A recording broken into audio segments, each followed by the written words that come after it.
that. I hear the sentiment that I shouldn't have to reward my child, they should just do what I say. We do come from that background. My dad was that way. You should just do what I said because I said so. If it works, do it. I guess what I'm really wanting parents to do is be flexible, and if it doesn't work, then we do what's in the best interest of the child, and if they need reinforcement, then they need reinforcement, and we're gonna be there to support them. And remember that key, that just because I reinforce them now doesn't mean I'm gonna be reinforcing them for the rest of their life. When you learned to walk, your parents probably encouraged you. And potty training, there was probably M&Ms involved or some kind of sticker chart.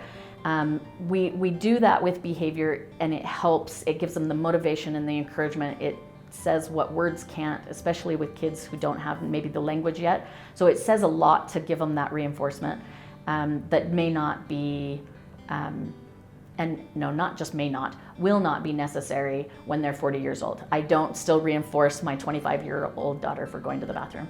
And so I want you to remember that as we start reinforcing kids, we give children what they need. I would like the world to give people what they need when they need it. So if a child needs an M&M for reinforcement and motivation at that time to do hard things, then let's give it to them.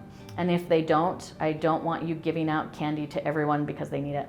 I love the example when I was in school, and we hear it a lot in special ed. Well, if I do it for one, I have to do it for everyone. And it's such a problem. I want you to think about a child or an adult having a heart attack on the ground. Do we need to give CPR or Heimlich to everybody in the room because this person on the floor is dying? No, we need to give it to the person who needs it, and only to the person who needs it. And I think if we stop seeing it as punishing everybody else and start seeing it in that light, we might be able to really help people. So being able to tell the other children, you don't need this right now, making sure that their needs are met. If their needs are met, they're not going to care that somebody else is getting their needs met. The time that we see other kids balking is maybe they do need something too, and we need to worry about the functions of everybody's behavior. Why is that child acting out? Why is this child acting out? Maybe this one needs an M&M, maybe this one needs a stress ball, maybe this one doesn't need anything, maybe this one needs parades, what it is. But being very individualistic or individualized about what people need and giving them what they need and not everything because everybody should get everything. It's not the same.